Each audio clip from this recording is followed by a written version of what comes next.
மக்களே, நம்ம வாரணாசியில் ஆட்டோ பிடிச்சிட்டு கிளம்பியாச்சு நம்ம ரூமுக்கு. போகிற வழியில் கொஞ்சம் டிராஃபிக் ஜாம்னால நம்ம ஃப்ரெண்ட்ஸ் கூட நிற்க வேண்டியதாக போச்சு. அதுக்கப்புறம் ஸ்பாட்டுக்கு போய் ஃப்ரெஷ்ஷப் ஆகிட்டு பக்கத்தில் இருக்க மண்டபத்தில் கொஞ்சம் அன்னதானம் போட்டாங்க. அதை சாப்பிட்டு முடிச்சுட்டு கிளம்பிட்டோம்.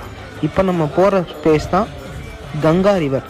ஸோ இங்கே வந்து பார்த்தா ஒரு பையன் பட்டம் விட்டுட்டு இருந்தான். ஸோ அதெல்லாம் பார்த்து முடிச்சுட்டு நேராக இந்த பாடி எரிக்கிற இடத்துக்கு போவோம்னு சொல்லிட்டு கிளம்பிட்டேன் மக்களே. போகும்போது இருந்த விஷுவல்ஸ் தான். ஸோ இதெல்லாம் தான் இங்கே வாரணாசியில் ஸ்பெஷல் போல் இருக்குது. அதுக்கடுத்து அதெல்லாம் வந்து கடந்து நம்ம போக வேண்டிய ஸ்பாட்டான இந்த எரிக்கிற ஸ்பாட்டுக்கு போயிட்டோம். கொஞ்சம் மூச்சு முட்டுச்சு. இங்கே தான் பாடியை போட்டு எரிச்சிட்டு இருந்தாங்க. அதுக்கப்புறம் அந்த ஸ்பாட்லேருந்து கிளம்பியாச்சு மக்களே. ஸோ இந்த டெம்பிள் வந்து சிவனுக்கு உகந்த டெம்பிள்லாம் சொல்லியிருந்தாங்க. அப்படின்னு நினச்சி தான் நானும் வந்தேன். சிவன் வச்சு தான் பூஜையும் பண்ணாங்க. கடைசியில் பார்த்தா கூட்டமே ஜெய் ஸ்ரீராம் தான் கோஷம் போட்டுச்சு. கொஞ்சம் கன்ஃபியூஸ் ஆகிட்டு அந்த ஸ்பாட்லேருந்து கிளம்பியாச்சு மக்களே. அதுக்கப்புறம் வாரணாசியிலே ஸ்பெஷலான இந்த மலாயை சாப்பிட வந்துட்டோம். மலாய் ரொம்பவே டேஸ்ட்டாக இருந்துச்சு. ஸோ நீங்கள் இங்கே வந்தீங்கன்னா மறக்காமல் ட்ரை பண்ணி பாருங்கள். இது மாதிரி ட்ராவல் வீடியோஸ்க்கு மறக்காமல் எக்ஸ்ப்ளோர் வித் ஃபாலோ பண்ணிக்கோங்க.